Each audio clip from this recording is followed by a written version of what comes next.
봉독해 드리겠습니다. 하나님의 말씀입니다. 여호와께서 말라기를 통하여 이스라엘에게 말씀하신 경고라. 여호와께서 이르시되 내가 너희를 사랑하였노라 하나 너희는 이르기를 주께서 어떻게 우리를 사랑하셨나이까 하는도다. 나 여호와가 말하노라.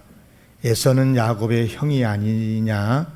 그러나 내가 야곱을 사랑하였고 에서는 미워하였으며 그의 산들을 황폐하게 하였고 그의 산업을 광야의 이리들에게 넘겼느니라. 아멘. 은혜의 감각을 깨우라 하는 제목으로 말씀을 드리겠습니다.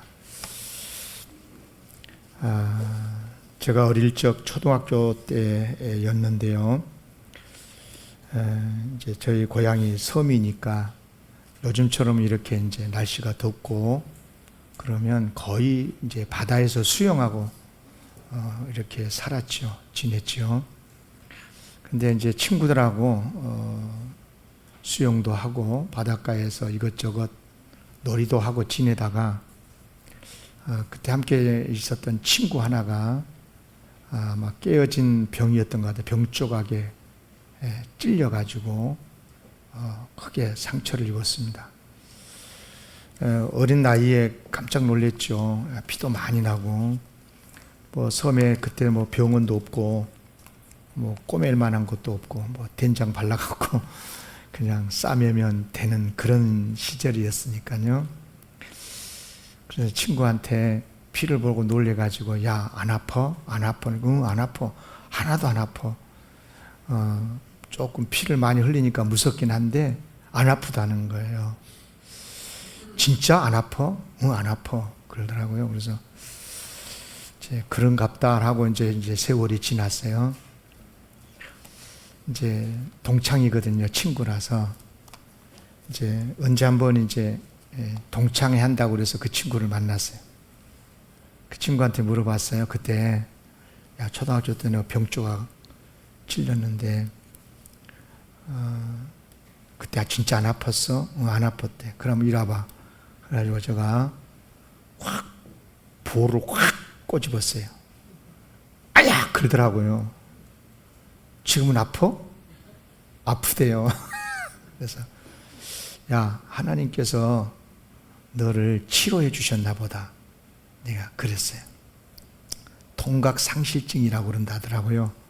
무슨 말이냐면 몸에 이렇게 몸이 찌르거나 찔리거나 맞거나 그러면 이 통증을 느껴야 되는 거잖아요. 아프고.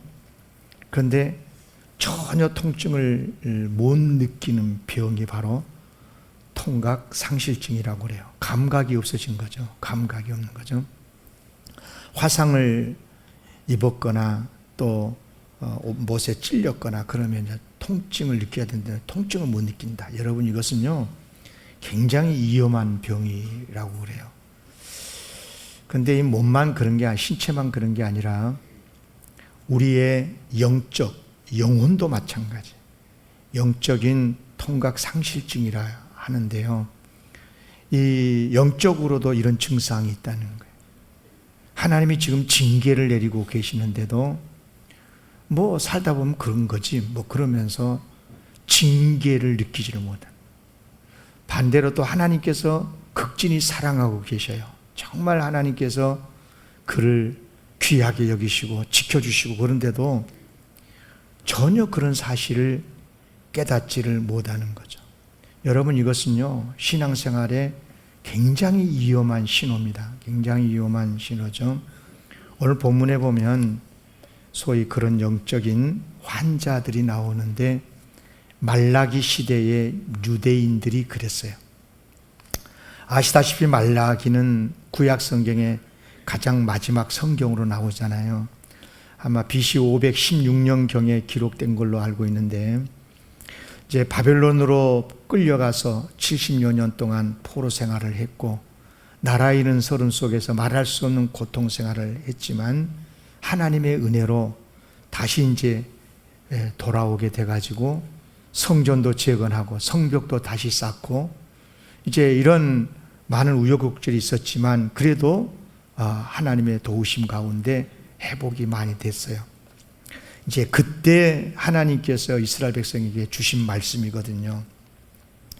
아시다시피 유대인들은 바벨론에게 나라를 잃었잖아요. BC 587년에. 그리고 70년의 그 고통스러운 포로 생활에서 하나님의 은혜로 자유를 얻게 됐고 다시 예루살렘으로 돌아왔어요. 많은 곡절이 있었어요. 성전을 재건하는데 방해꾼도 많았고, 성벽을 세워놓으면 막 방해꾼들이 와서 밀어버리고 또 무너뜨리고, 이런 방해꾼들도 있었고, 정치적으로 방해도 하고 많은 어려움이 있었지만, 그러나 하나님의 은혜로 다시 재건을 하게 된 거죠. 그런데 어려움이라는 게 또 오잖아요.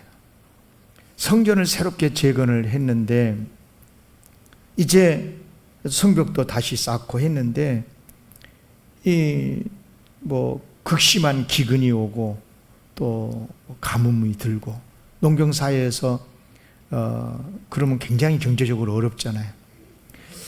그렇게 되니까 이들이 이제 또 하나님의 사랑을 의심하게 되는 거예요. 오늘 본문의 내용이 그건데요. 오늘 본문의 2절에 보면 그래요. 여호와께서 이르시되 내가 너희를 사랑하였노라. 하나님께서는 내가 너희들을 사랑했다라고 말씀하시는데, 이스라엘 백성은 뭐라고 말하냐면 주께서 어떻게 우리를 사랑하셨나요? 하나님은 언제 우리를 사랑하셨다는 것입니까? 이렇게 불평을 하고 있다 그 말입니다. 그렇다면 여러분, 정말 이스라엘 백성들이 불평하는 것처럼 하나님은 그러면 이스라엘 백성을 사랑하지 않으셨던 것인가? 전혀 그렇지 않죠. 잘 아시다시피 그들은요, 태산보다 더 큰 하나님의 은혜를 받은 사람이에요. 여기 2절 3절에 보면 계속 말씀하고 있는 것처럼 야곱이 이스라엘이라고 이름이 바뀌잖아요.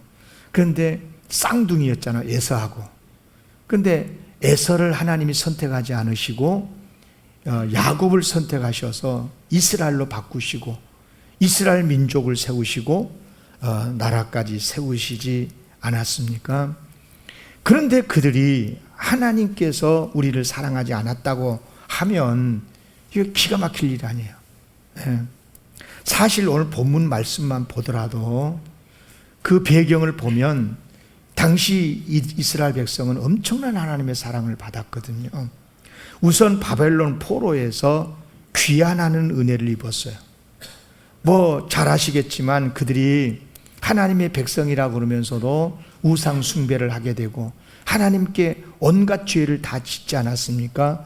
그러다 보니까 하나님의 진노를 샀고 나라마저 바벨론에게 잃고 말았어요.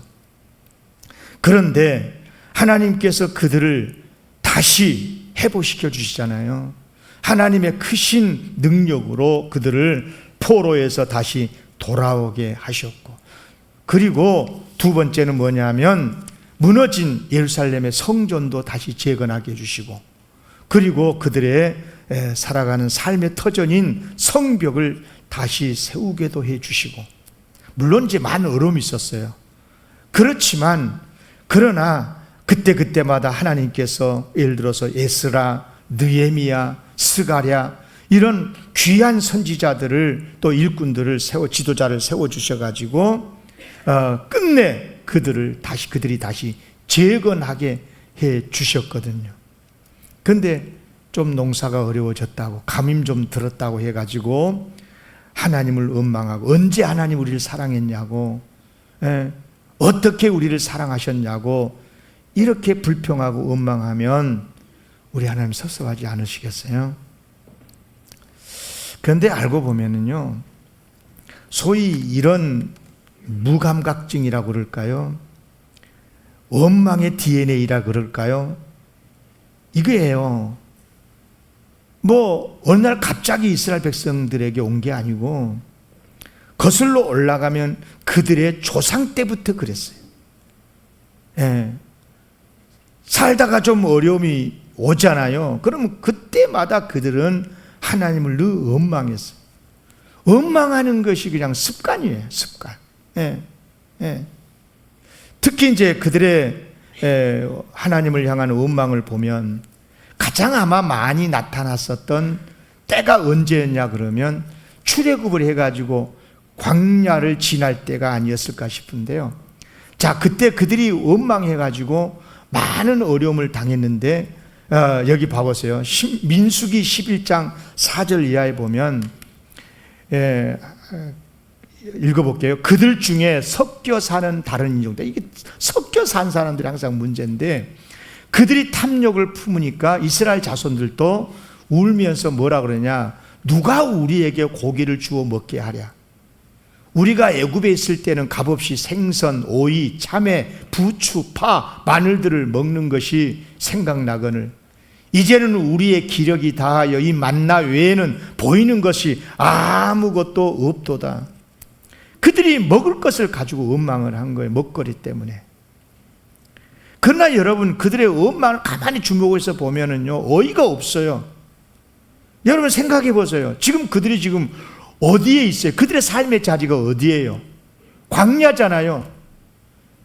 한 곳에 머물러 살면서 농사 짓는 것도 아니고, 무슨 참외 농사한 것도 아니고, 바닷가에서 물고기 잡고 있는 것도 아니고, 그렇잖아요. 지금 이동 중에 광야를 지나가고 있는데, 아니 생선 타령하고 오이 타령하고 참외 타령하면 어쩌라고요? 그렇잖아요. 이해가 안 가지 않습니까? 더군다나 지금 그들은 하나님의 은혜와 사랑으로 출애굽으로 구원받아 가지고 젖과 꿀이 흐르는 가나안 땅을 향해서 가고 있는 중이잖아요.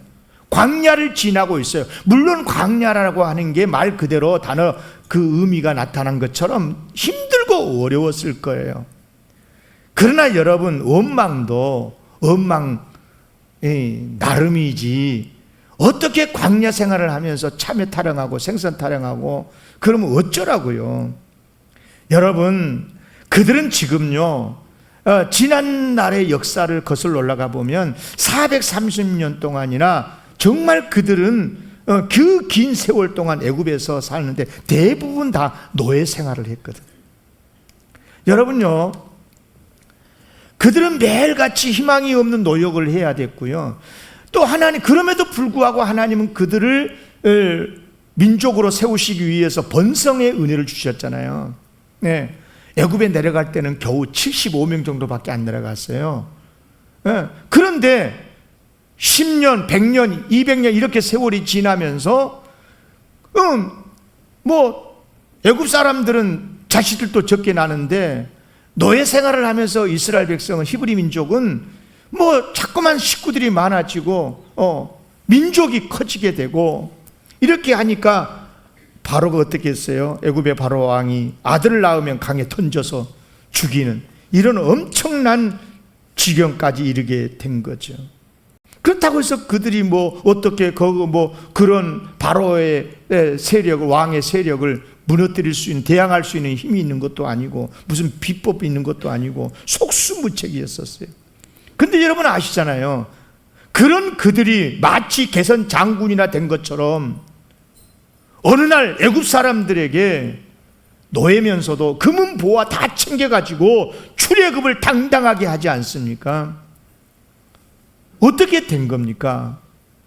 그들에게 무슨 군사력이 있었습니까? 애굽을 대항하고 자유를 얻을 수 있는 그들에게 무슨 힘이 있었습니까? 전혀 그런 게 없었거든요. 전적으로 하나님의 은혜였었어요. 하나님께서 모세 그리고 아론을 보내주셔가지고 그들을 통해서 10가지 재앙을 내려서 바로왕도 어떻게 할 수 없이 이스라엘 백성을 출애굽을 시켜줄 수밖에 없도록 하나님께서 그들을 굴복시키지 않으십니까? 나중에는 바로왕이요, 후회를 해가지고요, 아이고, 저들을 어떻게 우리가 해방을 시켜주느냐, 후회의 막금이었었어요. 그래서 왕이 마지막 군사를 이끌고 이스라엘을 향해서 전력으로 추격을 하지만 어떻게 됐어요? 그들이 다 홍해 바다에서 수장당하고 말잖아요. 바꿔 말하면 이스라엘 백성은 그때 영원히 잊을 수 없는 구원을 얻게 된 거예요. 홍해를 육지같이 건너지 않습니까? 다 하나님의 은혜예요. 하나님의 편팔과 강한 손의 도움이었지요. 그러므로 이스라엘 백성은 지금 출애굽의 은혜만 생각을 해도 날마다 기뻐하고 날마다 감사하면서 살아야 되는 거예요. 좀 굶고 생선 먹고 싶고 참외 먹고 싶고 해도 감사해야 되는 게 참고, 게다가 지금 그들은요 출애굽은 시작일 뿐이고요 어디를 향해서 가고 있어요? 그 목적지는 젖과 꿀이 흐르는 가나안 땅 아니겠어요? 일찍이 하나님께서 그들의 조상인 아브라함, 이삭, 야곱에게 약속한 그 땅, 그들의 삶의 터전, 젖과 꿀이 흐르는 가나안 땅으로 지금 하나님이 인도하고 계시잖아요. 인도하면서도 그냥 가란 것도 아니야. 그 무더위에 거친 광야를 안전하게 이동할 수 있도록 밤낮으로 구름기둥, 불기둥으로 인도해 주시고, 매일처럼 만나 내려서 먹게 해주시고, 메추라기로 그래도 조금 고기만 느끼면서 갈 수 있도록 해주시고, 아니 물론 매일같이 똑같은 음식을 먹었으니까 저 원고에 이래 써놨어. 니도 나겠지만. 알아요 무슨 말인지? 실증도 나겠지만 그래도 광야에서 그래도 얼마나 최고의 음식입니까? 할렐루야. 어찌 아멘도 안 한다. 그래요, 이스라엘이라고 하는 히브리 민족이 형성된 이후 그야말로 최고의 은혜, 최고의 사랑을 지금 받고 있는 중이거든요. 하나님은 전적으로 이스라엘의 하나님이셨었어요. 여러분, 출애굽 이후에 40년 동안 이스라엘 백성들의 광야의 생활을 연구를 해보면요 굶어 죽었다는 사람 한 사람도 없어요. 원망하다가 하나님의 진노로 죽임을 당하고 전염병으로 죽임을 당하고 그런 사람들은 많이 있지만 먹지 못해서 죽었다 이런 사람 없다니까요. 참외 못 먹어서 죽고 그런 걸 아니요. 그런데 그들은 기껏해야 먹거리 때문에 좀 길 좀 돌아간다고 원망을 했습니다. 마치 이것은 무슨 말이냐면 세상에서 가장 귀한 보물인 다이아몬드를 선물로 받은 다음에 거기에 돈만은 얹어주지 않았다고 불평은 똑같은 거예요. 하나님이 언제 우리를 사랑하셨냐고, 사랑하신다면 왜 이런 길로 인도하시냐고, 왜 참외도 못 먹게 만들고 생선도 안 주시고 그러냐고. 얼마나 한심한 모습이에요. 그래요, 이스라엘 백성은 이 소위 원망의 DNA가 말라기 시대 후손까지 계속 이어지고 있었던 거예요. 우리는 어떻습니까? 우리에게도 원망의 DNA가 작동되고 있지 않습니까? 왜 그렇게 원망이 많고 조금만 수가 틀려도 원망하고 불평하고, 나라의 일들이, 교회의 일들이 자기 생각과 조금만 다르면 마치 무슨 불법 집단 생각하는 것처럼 그런 식으로 이야기하고 원망하고. 여러분, 그러면 안 되는 거거든요. 여러분, 부모님의 마음이 언제 가장 힘들던가요? 자녀들은 잘 모를 거예요. 언제 가장 힘드냐 그러면 평생 그야말로 뼈가 삭도록 사랑했고 수고했고 길러놨어요. 그런데 그런 부모를 향해서 언제 날 사랑했냐고, 엄마 아빠 좋아하고 날 낳아놨지, 그리고 엄마 아빠가 가란 곳에 내가 학교를 갔고 대학에서 전공을 했고, 그런데 이렇게 내가 실패를 하고 어려움을 당하고 있다고 그렇게 말해버리면 기가 막힐 이야기지. 그렇지 않습니까?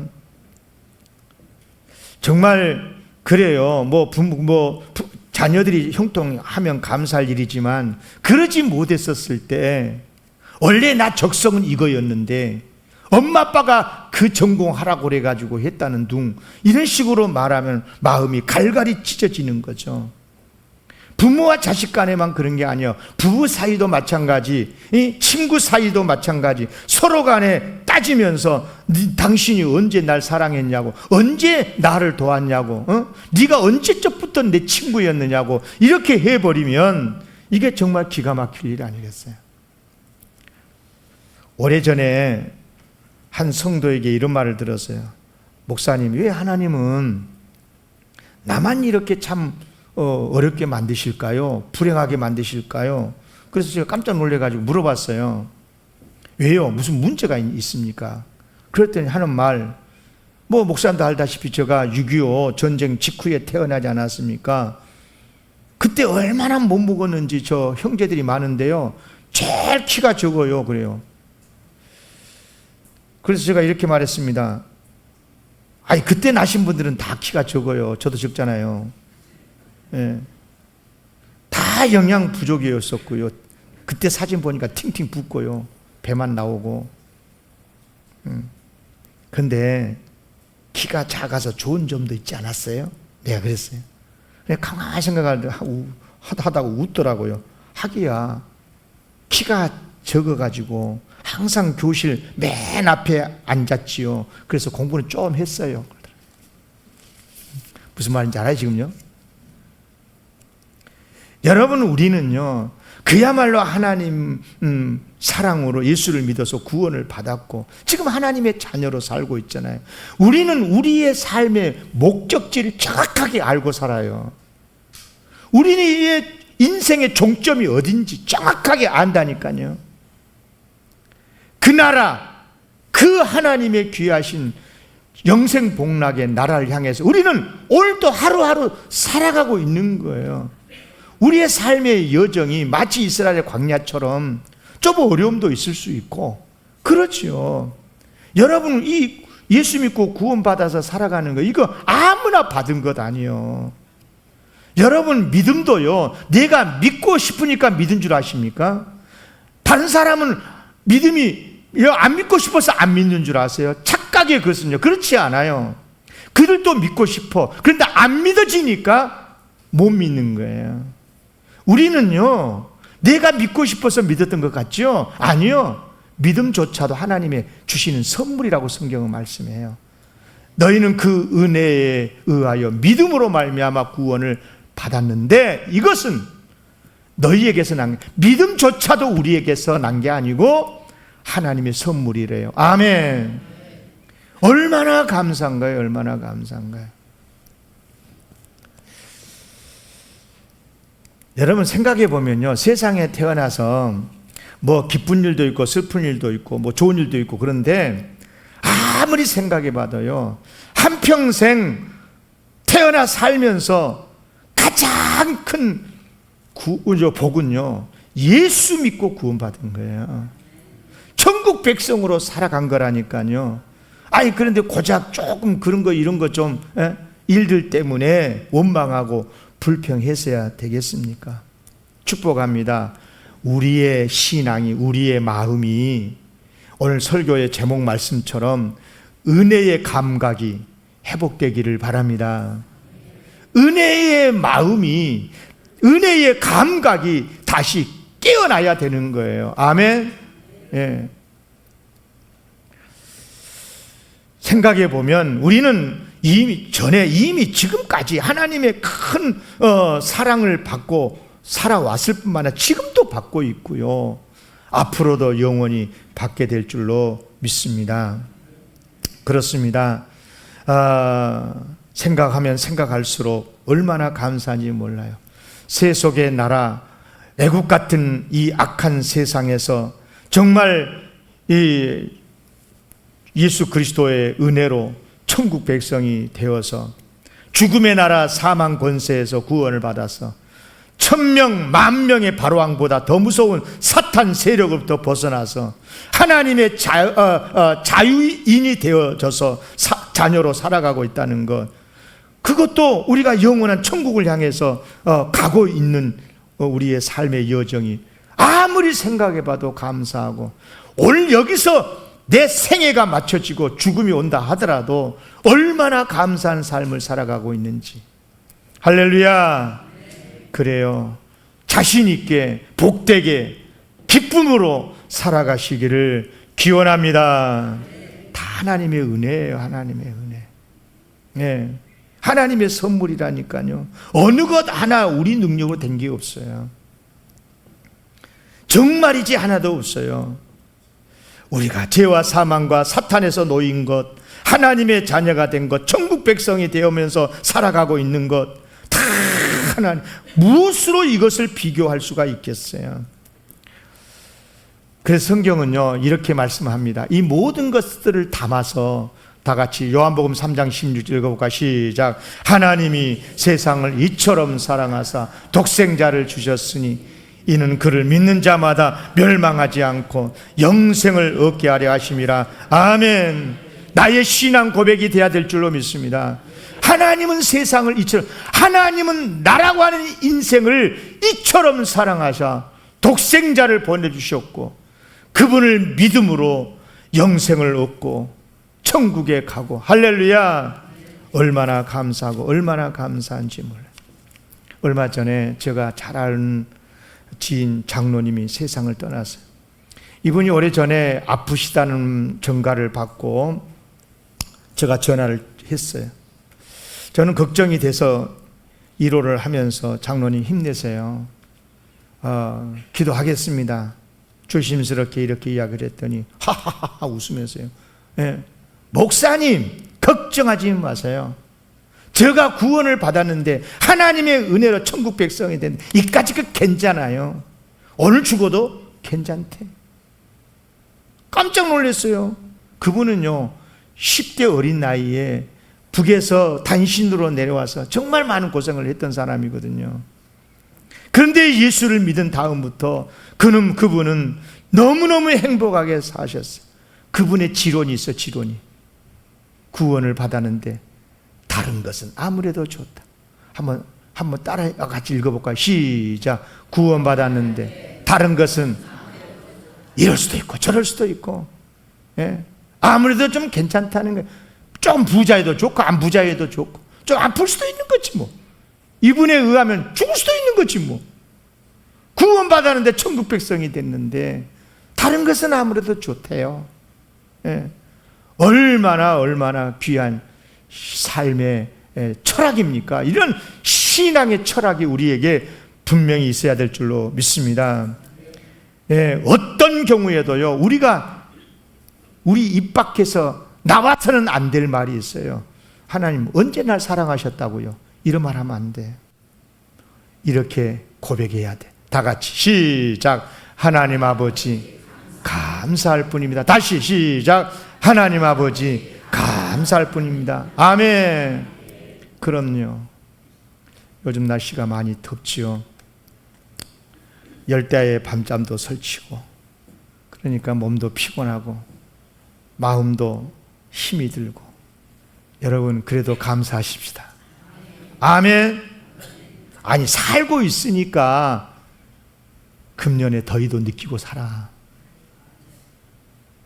돌아가신 분 간 열어갖고 물어봐. 아이고 덥소 그러고. 뭐라 그럴 것 같아요? 약올리냐? 약올리냐? 그럴 거 아니에요. 너는 살았으니까 더위도 느끼고, 열대야에 잠도 좀 못 자고 그런 거지. 그래요 여러분, 올 여름 지나지 못하고 떠나간 사람들이 얼마나 많습니까? 비록 덥기는 하더라도, 힘들긴 하더라도 이만큼 살고 있음에 감사하고 하나님의 크신 은혜와 사랑인 줄로 믿습니다. 기도하겠습니다. 하나님 아버지 감사드립니다.